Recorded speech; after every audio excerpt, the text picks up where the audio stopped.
그러면 10페이지인데 페이지 97번입니다. 97번 문제는 생고 2급 문제인데 요거는 회계 1급에는 한 번도 나온 적은 없거든요. 근데 뭐 혹시 모르니까 이거는 해볼게요. 이 97번 문제 포인트는 누락이거든요. 누락했다 이건데 그 두 번째 줄에 보시면 누락 있죠? 이게 키워드입니다. 네, 날짜가 9월 30일로 됐죠. 부가가치세 기간을 1기, 2기 이렇게 알려드렸었는데 1년을 반띵, 상반기가 1기, 하반기가 2기였거든요. 이거를 또 반띵을 해서 예정 확정 이렇게 알려드렸어요.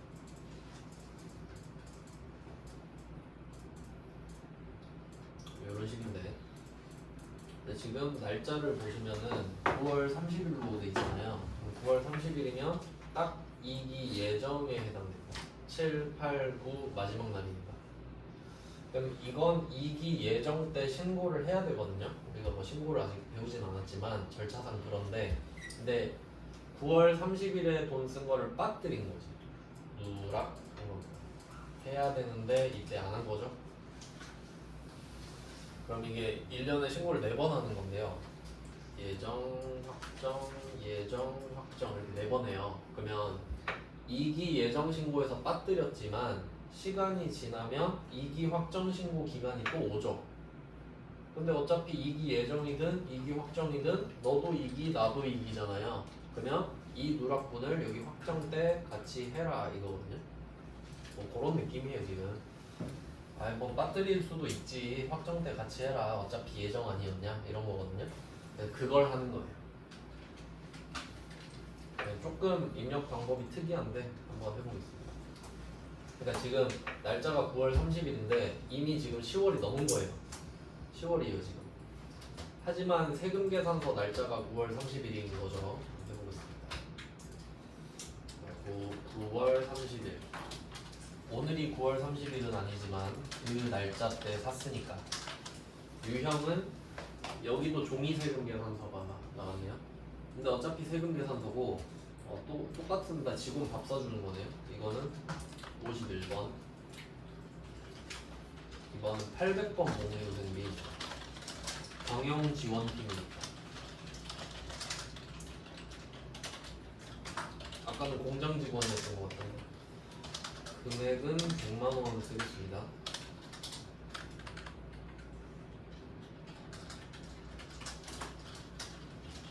거래처는 남해식당.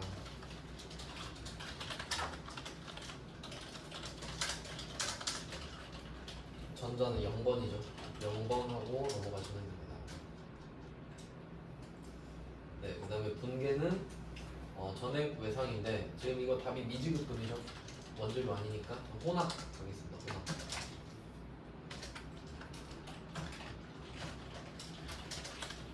차변은 미리 적어놨던 공유생비 보고 쓰시고요.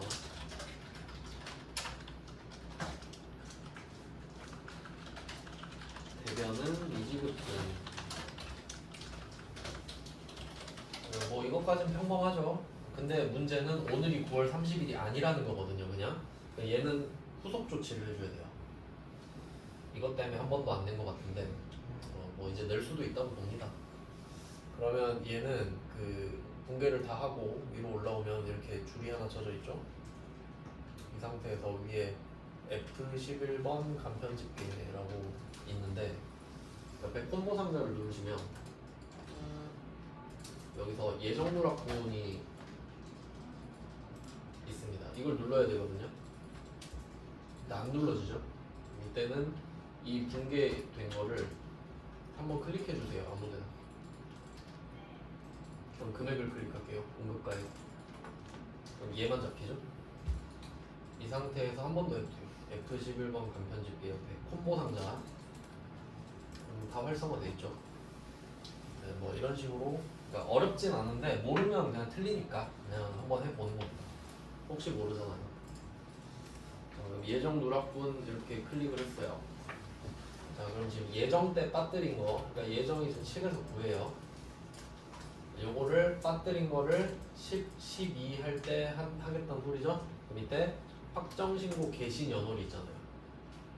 그러면 확정신고를 10, 11, 12 거를 해야 되잖아요. 그럼 개시는 10월이죠. 그래서 2023년 10월 이렇게 쓰면 돼요. 그러니까 이 예정신고, 누락분, 확정신고 할 때 여기 들어가는 숫자가 딱 두 개밖에 없어요. 4 아니면 10밖에 없겠지. 1기 예정 거 1, 2, 3 빠뜨리면 4월이고 7, 8, 9 빠뜨리면 10이잖아요. 그러니까 숫자가 단 두 개밖에 없습니다.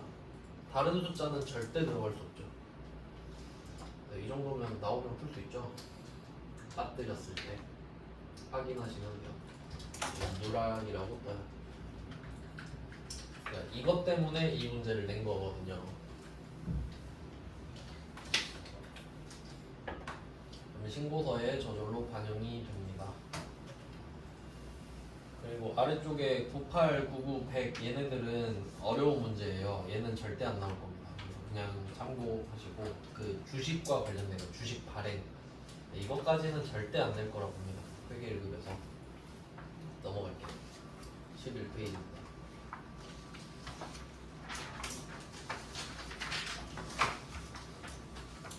수입이네요. 수입. 다음에 수입을 붙여놓은 이유는 지금 세금 계산서 배우고 수입 세금 계산서 배우고 이렇게 하려고. 그래서 55번이었고요. 그럼 일단 수입이 성립이 되려면 수입 세금 계산서가 전제가 돼야 되죠. 여기에 공제받지 못할 매입세액이 아니어야 합니다. 그래야 수입이 되죠. 어제 한번 설명드렸었는데 그 얘도 라인이 두 개 있죠. 세금 계산서다 보니까 부가세가 있다 보니까 어제 수입 세금 계산서 받았는데 공제받지 못할 매입세액이 있었죠. 자동차 수입할 때 그거는 불공이잖아요. 그러니까 안 되는 건 그냥 안 되는 거다. 하지만 된다면 국내냐 해외냐 이렇게 나눈다고 했죠. 요것도 같습니다. 근데 전 불공을 먼저 기준을 잡는 게 중요하다고 생각해요. 자, 그럼 지금은 다 공제받지 못할 매입액이 아니다라는 건데 보통 원재료 나오거든요. 자, 이렇게 정리를 하셨다면 이제 문제를 좀 볼게요. 이것도 난이도 순서대로 좀 넣었거든요. 자, 101번부터 보겠습니다. 그러니까 수입 같은 경우는 입력했을 때 어떻게 되는지가 떠올라야 돼요. 안 그러면은 왜 이 문제를 냈는지 모르거든요. 그러면 101번부터 한번 보여드리면서 설명을 드리겠습니다. 자, 101번은 4월 30일. 자, 이 문제는 포인트가 뭐냐면 기계부품이라고 돼 있잖아요. 그럼 이 기계부품은 왓에 대한 설명이죠. 그게 뭐냐? 이건 기계부품이에요. 근데 사실 그게 중요한 게 아니라 이 기계부품에 목적이 두 개가 있을 수 있거든요. 그러니까 우리가 이 기계부품으로 뭔가를 만들 수도 있죠. 그러면 원재료가 될 수도 있고요. 이걸 사다가 뭘 만들 수도 있죠. 그러면 이 기계부품은 우리한테 원재료인 거죠. 근데 이걸 사다가 바로 팔 수도 있죠. 그럼 상품이에요. 이해되시죠? 그러니까 지금 이 문제는 기계부품을 샀다고 했는데 기계부품만으로는 얘가 계정 과목이 뭔지를 모른다는 거예요. 이해되셨죠? 여기까지. 그럼 이걸 안 알려줄 문제를 어떻게 푸냐? 우리가 어제 수입을 한번 해봤잖아요. 한번 등록해 보겠습니다. 일단 유형은 알죠. 수입세금 계산서를 받았고 원재료든 상품이든 일단 공제는 될 테니까 그럼 이거 품목은 모르니까 그냥 기계부품이라고 써볼게요. 지금 최초로 계정 과목을 모르는 상황이 된 거죠. 자, 공급가액은 1,550만원 쓰겠습니다.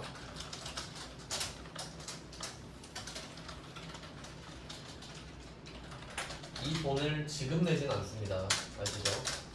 자, 거래처는 노무라사, 양산대관, 노무라사 X, 노무라사 X 양산세관 동그라미죠. 수입 세금 계산서는 세관장밖에 못 주죠.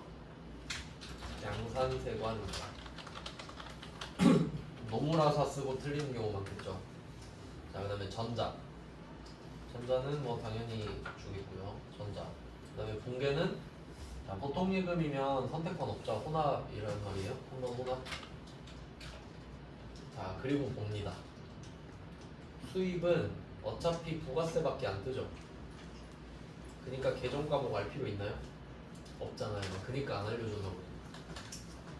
그러니까 이걸 알고 있다면 뭐 필요 없으니까 하고 그냥 풀겠죠. 상관이 없다 이거니까. 네, 그래서 그냥 하시면 돼요. 예전에 보통 예금. 가장 기본적인 특징을 설명을 해드렸고 그 다음에 102번 가겠습니다. 이제 조금 어려워지는데 102번 같은 경우는 승합차 보이시죠? 그럼 이 문제에서 승합차라는 말을 썼다는 거는 9인승 이상이란 소리예요.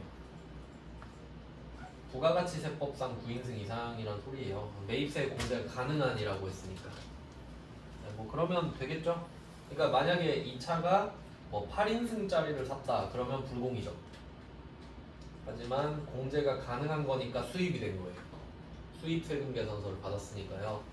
근데 이것까지는 좋은데 통관수수료 이야기라네요. 그리고 그 102번 문제 마지막 줄을 보시면은 부가가치세랑 통관수수료에 대해서만 회계 처리하기로 한다. 이거는 당연한 말이죠. 이게 조금 난이도가 높아졌는데 이제 생각을 해볼게요. 우리가 물건을 수입할 때 물건을 수입해요. 여기에 부가가치세가 붙고 관세가 붙어요. 당연한 거죠. 관세는 어떻게 보면 약간 벌금 같은 느낌인데, 그러니까 관세는 뭐냐면 우리가 국내에서 물건을 살 수도 있잖아요. 그러니까 예를 들어서 국내에서 뭐 청바지를 산다 하면은 관세가 없어요. 그럼 우리가 국내에서 10만 원에 청바지를 사면 됩니다. 근데 만약에 해외에서 청바지를 사서 입는다 하면은 그 청바지에 관세를 붙여요. 그러니까 왜 국산품 안 쓰고 해외 거 사냐 이거지. 약간 그런 벌금 같은 느낌이거든요. 그러면 어쨌든 부가가치세나 관세나 우리한테 취득 부대비용 맞죠? 근데 관세는 이것도 나중에 돌려받을 수 있긴 한데 그 회계 처리 자체를 따로 구분기재하질 않아요. 그러니까 얘도 취득 부대비용으로 보시면 돼요. 관세를 안 내면 이 물건을 들여올 수가 없잖아요. 그러니까 부가가치세도 마찬가지고 관세도 마찬가지고. 그래서 보통 관부세 이러잖아요. 합쳐서 직구할 때. 근데 지금 이 부가가치세는 돌려받을 수 있죠. 그러니까 얘만 따로 적는 거지. 돌려받을 수 있는데 굳이 합쳤다가 또 빼면 번거롭잖아요. 그러니까 어차피 돌려받을 거니까 미리 살짝 빼놓는 거지. 근데 관세는 어차피 못 돌려받거든요. 그럼 붙여야겠네. 자, 그럼 이때 이 관세는 계정 과목이 차량 운반부죠. 취득 부대비용이니까 차에 붙잖아요. 그러니까 부가가치세도 차량 취득 부대비용이긴 한데 얘는 돌려받을 수 있잖아요. 그러니까 살짝 표시해 놓죠. 돌려받을 수 있다고. 부가세 되게끔. 그러니까 만약에 이게 승합차가 아니라 어제 했던 것처럼 승용차면 그러니까 그 8인승 이하라면 부가가치세도 취득 부대비용이 되는 거죠. 못 돌려받으니까. 그러면 다 합쳐서 차로 넣는 거고. 그 정도 차이가 있다는 거예요. 조금 수준이 높아졌는데, 그러니까 본질적인 걸 캐치하고 있느냐 물어보는 겁니다. 네, 그래서 통관수수료 30만 원은 차량 운반구고 400만 원은 부가세 대급금 하던 대로 하면 되죠. 네, 그렇게 하시면 돼요. 네, 개념만 아시면 되겠고, 그 다음에 103번도 한번 보겠습니다. 어차피 뭐 입력은 이제 할 줄 아시니까 103번은 독일의 포드사 나왔죠? 독일의 포드사. 그러니까 자동차 회사죠? 독일은 아닌데 포드가 미국 자동차잖아요. 장난친 것 같은데 여기서 포인트는 독일의 포드사한테 물건을 사면 자동차 샀겠죠. 근데 뭐라 그래요? 상품이라 그러지. 그럼 얘는 영업용이니까 매입세 공제가 되는 겁니다. 어쨌든 뭐 된다 이 소리죠. 그러니까 여기에 붙은 부가세 돌려받을 수 있잖아요. 400만 원. 그러니까 이게 돌려받을 수 있는 형태가 4개 있지 않습니까? 자동차에 대해서. 첫 번째가 영업용 자동차, 이거 돌려받을 수 있고, 두 번째가 뭐 화물차, 세 번째가 승합차 1인승 이상, 네 번째가 경차 1000cc 이하, 이렇게 네 가지만 세액공제 받을 수 있는데 지금은 1번에 해당하는 거죠. 그러니까 이 문제에 한해서만 그렇겠죠. 네, 그렇다고 합니다. 우리가 차를 떼다 팔 수도 있잖아요. 그런 경우에요. 네, 이걸 캐치를 할 줄 아셔야 됩니다. 타려고 산 게 아니라 팔려고 샀으니까 부가세 돌려받습니다. 그리고 관세 800은 차량 운반부? 요거는 차량 운반부 아닙니다. 왜냐면 상품이라고 말했잖아요. 그러니까 이게 102번이랑 103번을 어떻게 비교하셔야 되냐면 102번은 내가 타려고 사는 거예요. 그러니까 차량 운반부예요. 내가 탈 차니까 차량 운반부. 감가상각해야지 이제. 근데 103번은 내가 탈 차가 아니죠. 그럼 원래는 상품이란 말이에요. 개정 과목이. 근데 미착품이라 돼 있죠. 요거는 어떤 느낌이냐면 이것도 좀 상식적인 내용인데, 자, 우리가 물건을 수입해 볼게요. 한국이에요. 여기 차가 왔어요. 차가 왔습니다. 이렇게 들어와요. 그럼 우리가 이미 갖고 있는 차들 있죠. 자, 얘네들을 우리는 상품이라고 불러요. 내가 탈 차 아니니까. 이거는 갖고 있다 팔아야지 하고 상품이에요. 그럼 우리가 상품을 3대 갖고 있다고 할게요. 지금 차를. 근데 한 대가 오고 있죠 지금. 자, 그럼 얘를 상품이라고 부르면은 헷갈립니다. 왜냐면 창고 가잖아요. 차가 3대밖에 없거든요. 근데 오고 있는 애까지 상품이라고 불러버리면 4대잖아요. 장부엔 4대가 있다고 지금. 맞죠? 근데 창고 가니까 몇 대 있어요? 3대 있잖아요. 그럼 뭐야 이거 왜 안 맞아?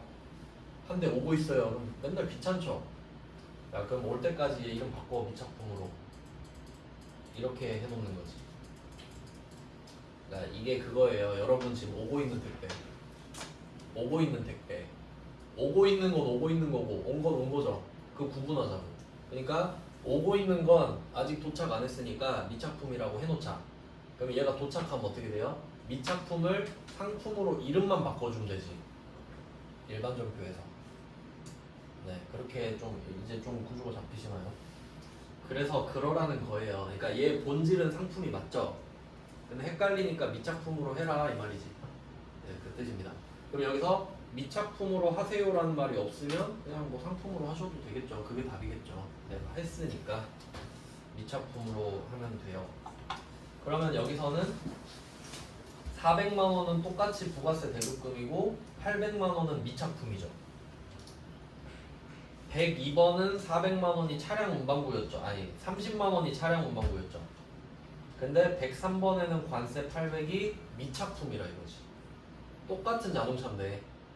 그래서 102번과 103번을 비교하시면 됩니다.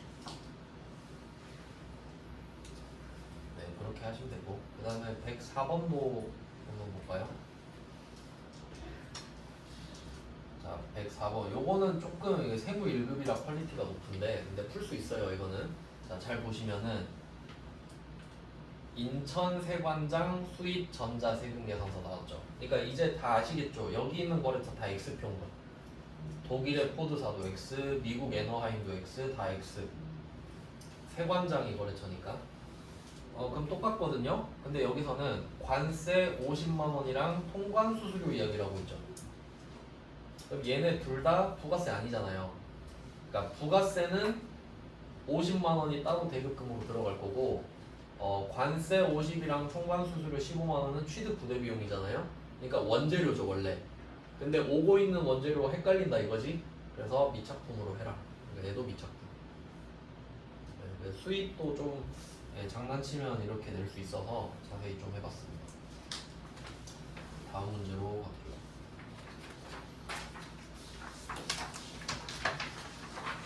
12페이지입니다.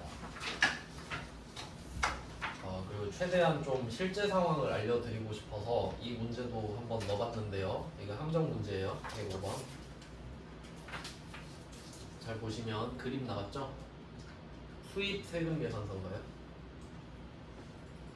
전자세금 계산서죠? 얘 51번이에요. 그럼 왜 갑자기 수입에다 얘를 껴넣냐면 내용을 잘 보세요. 아래쪽에 통관수수료 써있죠. 운송료 써있죠. 방금 104번에서도 통관수수료 본 것 같은데 그쵸? 그러니까 104번이 사실 억지입니다. 왜냐면 통관수수료도 정확하게 서비스를 이용하고 세금 계산서를 받는 품목이에요. 근데 104번에서는 대충 퉁쳐서 말했죠. 그러니까 실제를 알려드리려고 던 거라고요. 그러니까 통관수수료도 원래 따로 있습니다. 따로 지금처럼. 그러니까 105번처럼 해야 정상이라 이거죠. 수수료 부가세도 내거든요. 그럼 얘는 원재료를 수입하는 과정에 있는 거고요. 부가세 돌려받겠죠 얘는. 그럼 계정 과목이 뭘까요? 12만원이랑 35만원이 서비스는 구분돼 있는데 어차피 이 돈 안 내면 원재료 수입 못하죠. 그러니까 얘 둘 다 계정 과목이 원재료겠죠. 근데 얘도 미착품으로 하세요 하면 미착품이 답일 거겠죠? 네, 그 정도 생각하시면 됩니다. 그러니까 이거 105번은 지금 회사는 일부 원재료를 수입하고 있다라고 돼 있는데 지금 수입하고 있다는 소리가 아니죠. 나 평소에 수입하고 있어 이 말이죠. 그러니까 이거 보고 수입 세금 계산서 이러면 안 돼요. 세금 계산서 받았습니다 지금. 세관장도 안 나오잖아요. 네, 이것도 나름 좀 오답률이 있었을 것 같아요. 조심하세요. 그리고 얘도 그 위에 복수거래 의미 없죠. 복수거래 의미 없으면 하셔도 되는데 의미는 없습니다. 이제 복잡한 거는 거의 다 했고 이제 뒤에 잔챙이들만 남았습니다. 이것만 쓱 보고 갈게요. 어차피 시간은 비슷할 것 같긴 한데. 자 이제 13페이지 카과입니다. 카과. 이게 그 매출 카과가 있고 매입 카과가 있잖아요. 그러니까 매출 라인을 생각해 보면은 매출에 17번 카과가 있었고 22번 현과가 있었어요. 그리고 매입은 57번 카과, 61번 현과일 텐데, 자 요렇게 있는데 얘 둘이 정확한 대응이냐? 아닙니다. 자, 왜 그러냐면 우리가 물건을 팔 때는 부가세를 내야 되죠. 조건 없죠. 그냥 부가세 내야 되죠. 그러니까 얘는 그냥 내가 카드 점표 주면 카과고 현금 영수증 주면 현과예요. 그냥. 그리고 그 디테일을 좀 따져보면은 현금 영수증에 혹시 그 현금 영수증 요청해 보신 적 있죠? 그러면 그 물어보잖아요. 혹시 법인이세요? 뭐 이런 거 안 물어봐요? 법인이신가요? 아니면 뭐 개인 사업자세요? 이런 거 물어볼 수 있죠. 이게 용도가 다르거든요. 그리고 그 소득공제용도 따로 있단 말이에요. 그러니까 우리가 배우진 않는데 현금 영수증 뜻이 뭐예요? 현금을 쓰면 그 기록이 안 남잖아요. 그러니까 그 기록을 남겨버리는 거죠. 그냥 현금 얼마 썼다고. 그러면 법인이랑 개인 사업자가 돈을 쓸 수도 있잖아요. 이게 그 지출증빙용이에요. 뭐 들어서 보셨죠? 외울 필요는 없어요. 그냥 들으시면 됩니다. 그 다음에 여러분 그 근로소득자시면은 연말정산 때 소득공제 될 수도 있죠. 그럼 또 소득공제용이 되는 거지. 그럼 한번 생각해 보세요. 용도가 다르죠. 근데 이 용도는 받는 사람한테 중요하죠. 그럼 우리가 주는 건 우리는 아무것도 안 줘도 부가세 내죠. 그러니까 우리가 주는 입장을 생각해봐요. 상대방이 저 지출증빙용 주세요. 소득공제용 주세요. 이걸 주든 저걸 주든 우린 부가세를 내죠. 그러니까 상관이 없지. 줄 때는. 그러니까 줄 때는 아무 상관이 없는 거죠. 안 줘도 되니까. 그러니까 상관이 없다. 자 그럼 이제 매입으로 갑니다.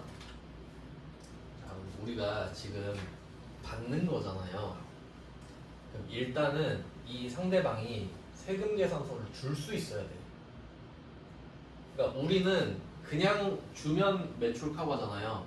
받을 때는 얘가 세금 계산서를 줄 수 있는 애여야 되고 카드 점표랑 현금 영수증을 줘야 돼요. 그리고 이 현금 영수증은 뭐여야 돼요? 지출 증빙용이어야 하지.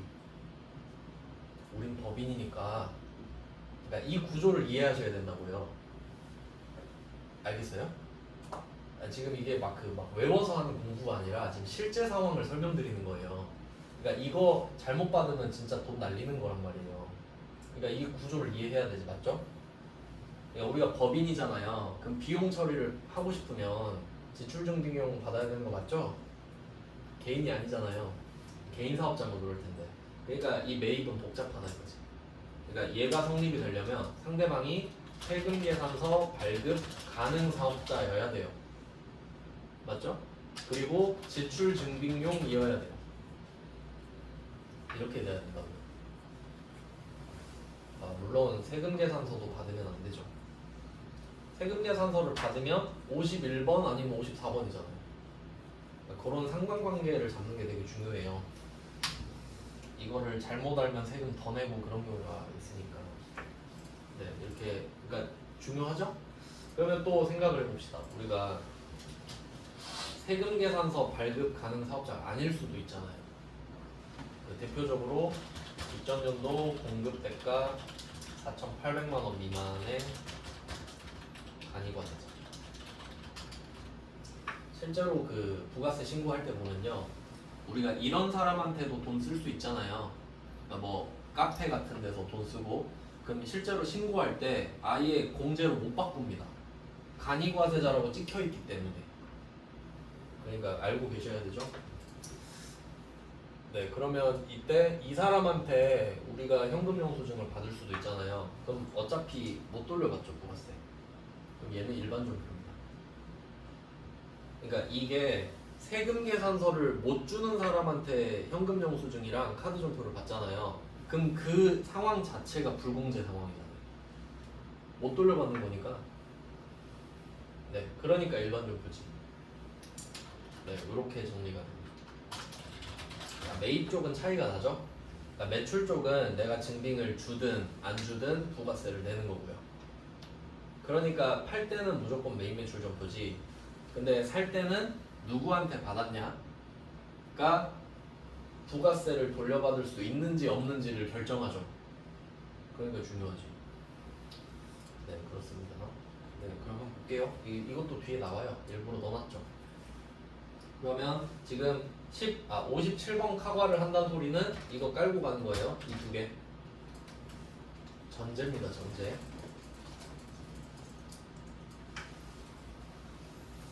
네, 그럼 한번 볼까요? 자, 106번 문제.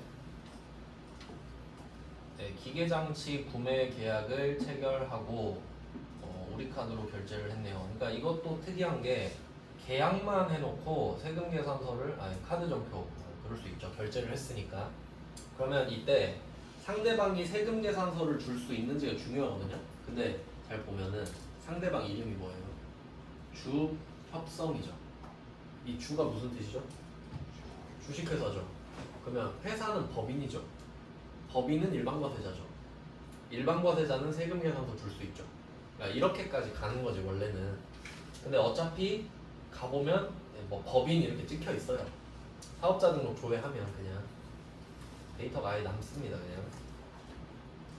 그리고 아무 말 안 했으면 제정신인 이상 지출증빙용으로 달라 그랬겠죠. 그러니까 이 두 개가 전제라고요. 그래서 이거는 그냥 뭐 적으시면 되는데 한 문제만 대표로 한번 해봅시다. 자, 이번에는 8월 1일 유형은 지금 그 공제 대상이 되니까 불공제 항목도 아니죠? 이때는 57번이 되겠습니다. 품목은 지금 계약금만 우리가 주는 거니까 선급금으로 쓰셔야겠네요. 물건을 받은 게 아니죠 지금. 금액은 그리고 그 말씀드린 거 있었죠. 그 공급 대가 쓰는 거. 110%를 쓰는 게 3개 있었거든요. 건별, 카과, 현과. 네, 이 3개는 부가가치세를 같이 적어주시고요. 참고로 이 건별, 카과, 현과 문제를 내면은 보통은 부가세 합쳐진 금액으로 줘요. 그게 답이니까.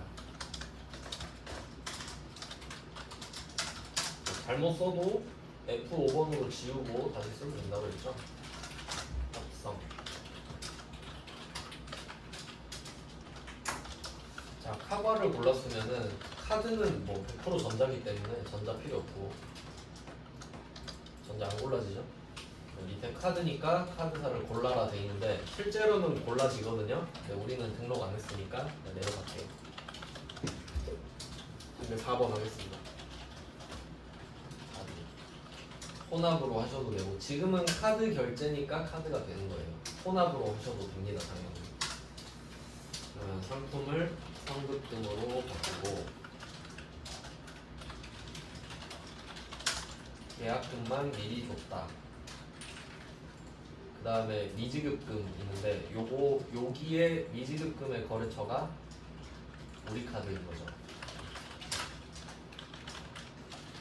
카드는 외상이니까.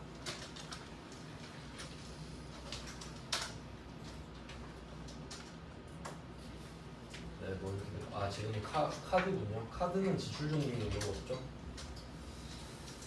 네, 이렇게 됐고요. 그 다음에 107번 문제는 요거는 이것만 표시하면 됩니다. 원상 회복을 위한 수선. 아까 어디 적었던 것 같은데. 아까 그 지게차 기억나시나요? 지게차가 내용연수 연장되었다. 이게 자본적 지출이었고요. 지금은 기계장치의 원상 회복을 위한 수선 이러고 있죠. 이거 해봤자 더 좋아지는 게 아니라 현상 유지만 한다 이거잖아요. 그러니까 엔진오일 가는 게 그런 느낌이죠. 그래서 얘는 수익적 지출이라는 뜻이거든요.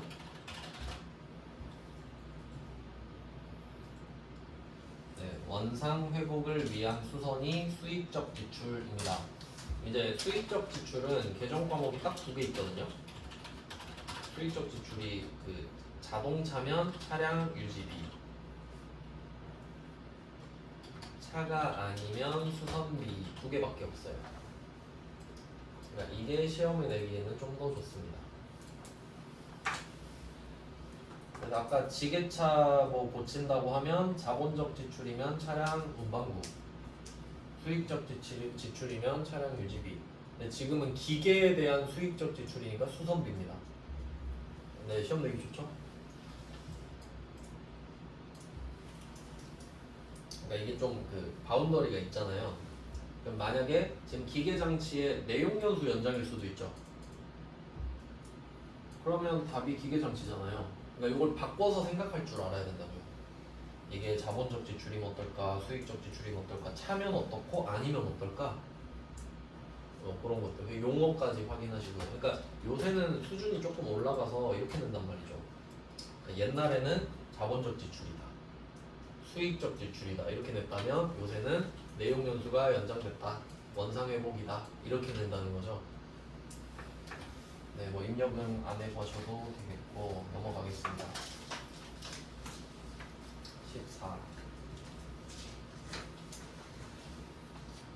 네, 일부러 이런 문제만 넣었어요. 14페이지 보시면 이제 108번인데 이것도 똑같거든요. 기계장치의 수선비. 그러니까 여기서 말씀드리고 싶은 게 뭐냐면 수선비는 개정 과목이기도 하지만 고치는 데 쓴 돈이라는 뜻이죠. 그냥 우리 옷 수선한 것도 수선비고 뭐 그렇잖아요. 그러면 수선비라는 말을 들었을 때 답을 찾을 수 있느냐? 못 찾습니다. 수선했어요. 그럼 어쩌라고? 말해줘야지. 내용 연수가 연장됐는지 아닌지 찬지 뭔지. 그러니까 얘는 얘 자체로 답을 찾을 수 없다는 겁니다. 그러니까 수선비는 그냥 고쳤구나 밖에 알 수가 없어요. 그리고 내려가 보니까 수선비에 대한 지출은 자산의 가치 증가나 내용 연수를 연장시키지 못했죠. 이건 뭐죠 그러면? 수익적 지출이란 소리잖아요. 이거 회계 1급 문제 맞습니다. 그럼 이걸 보고 이것은 수익적 지출이구나. 그리고 기계장치죠. 기계장치 플러스 수익적 지출이 나오니까 답이 500번 수선비 이렇게 나와야 되는 거죠. 이게 문제 내기 엄청 좋습니다. 자본적 지출, 수익적 지출. 왜냐면 부가세랑 회계랑 같이 낼 수 있거든. 근데 만약에 여기서 자동차에 대한 승용차에 대한 수익적 지출이다 하면 뭐 불공도 나올 수 있고 뭐 그렇잖아요. 네, 그렇게 하면 끝이 없어서 일단 지금은 요 정도까지만 말씀드리고. 네, 그 다음에 109번 갈까요? 109번 중고차한테 레이를 샀대요. 레이는 대표적인 경차죠. 그 다마스 플랫폼으로 만든 차인데 그 집 많이 들어가죠. 이때 세금 계산서는 안 받았대요. 세금 계산서를 받으면 매입 과세로 가니까 51번이 돼버리니까. 그래서 얘는 세금 계산서를 안 받았으니까 57번에다 쓰세요 이 말이죠. 그냥 그 뜻이에요. 네, 그 다음은 110번입니다. 너무 아슬아슬하게 나왔네요. 110번은 화물용 차량 포터 수리했어요. 근데 그 사실 수선비 자체로는 답을 알 수 없다 그랬는데, 근데 보통 차 고쳤다 그러면 딱 그 보통 현상 유지 아닙니까? 대부분. 근데 답을 확정하지 마세요. 엔진 교체도 본 적 있으시니까. 내용을 보니까 차량 유지비를 쓰라 그러죠. 요거는 그냥 수익적 지출이란 소리입니다. 그러니까 옛날 문제는 110번처럼 나오고요. 요새 문제는 108번처럼 나오지. 그러니까 110번이 업그레이드돼서 108번이 됐다고 생각하시면 됩니다. 네, 그러니까 최근 트렌드는 그래요. 답은 똑같고요. 그 다음에 15페이지. 네, 이제 또 차가 나옵니다. 111번은 지게차고요. 지게차에다가 경유를 넣었대요. 카드 결제했고요. 부가세 받을 수 있겠죠. 화물차는 되니까. 지게차 화물차죠? 네, 되잖아요. 그래서 계정 과목은 차량 유지비고 됩니다. 그러니까 카바를 쓸 수 있죠. 네, 그래서 여기선 지게차가 화물차인 거 보시면 되고, 그 다음에 112번은 드디어 나왔네요. 승합차 9인승만 체크하시면 됩니다. 승합차 9인승 100이랑 상관없죠. 네, 그래서 얘도 됩니다. 그러니까 요게 그 111번이랑 112번이 둘 다 차잖아요. 111번이 화물차고 112번이 승합차인데, 만약에 이게 승용차잖아요. 5인승 승용차잖아요. 그러면 얘 둘 다 일반 점표 갑니다. 부가세 어차피 못 돌려받고 세금 계산서도 아니고. 네, 그렇게 나오면 좀 많이 틀릴 거라는 거죠. 그건 뒤에 문제를 따로 넣어놨어요. 그러니까 쓱 볼게요. 이제 113번. 뭐 요것도 쓸 수도 있는데, 그 문자 대량 전송하는 그거 있잖아요. 그 돈 주고 사는 서비스인데, 이거는 수수료 비용이에요. 계정 과목만 써볼게요. 문자 전송 서비스는 환관비겠죠, 당연히. 제조할 때 문자 보낼 필요 없으니까. 그래서 800번 수수료 비용만 적어두시고 넘어갈게요. 그냥 카드 점표라서 넣었어요.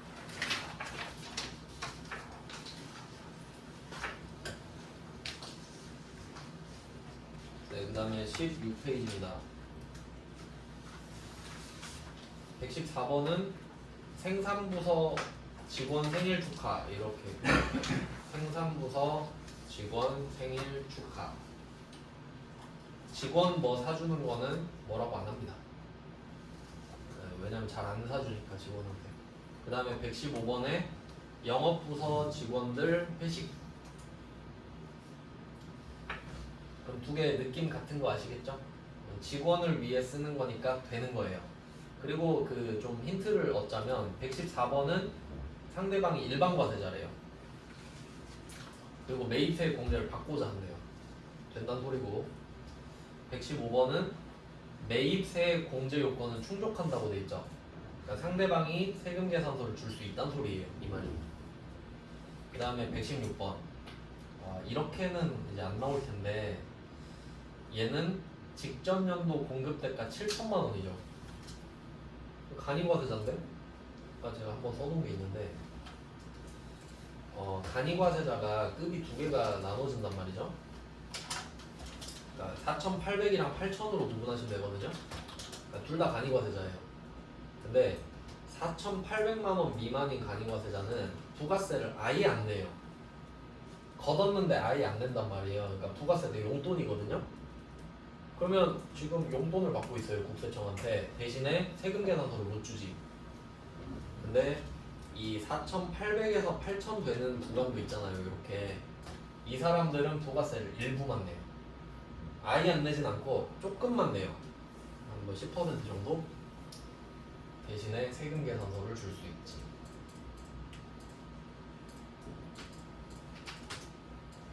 그러니까 여기서 물어본 거는 직전 연도 공급 대가가 7,000이잖아요. 그럼 이 사람은 간이과세자의 지위이긴 하지만 세금 계산서를 줄 수 있어요. 그러니까 공제받을 수 있는 거지 이게.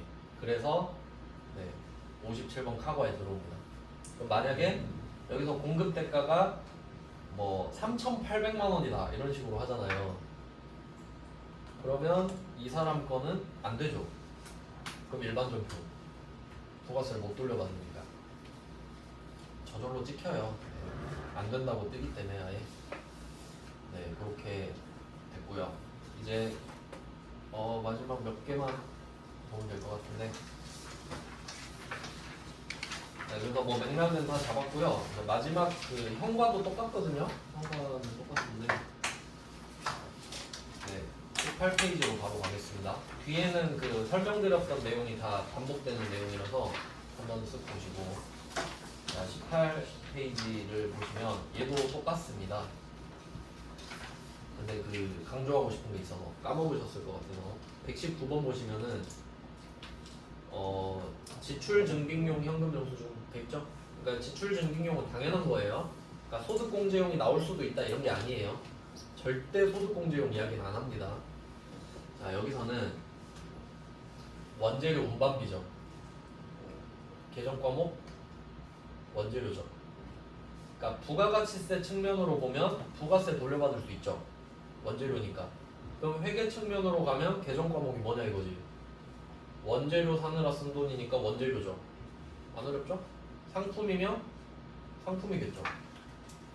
자, 요건 아무도 안 틀려요. 근데 120번 가잖아요. 얘도 운반비예요. 근데 얘는 판매죠. 이거 기억나요? 재고자산 때 배웠는데 팔 때는 바로 비용 처리하잖아요. 얘는 800번 운반비지. 요거 엄청 많이 틀려요.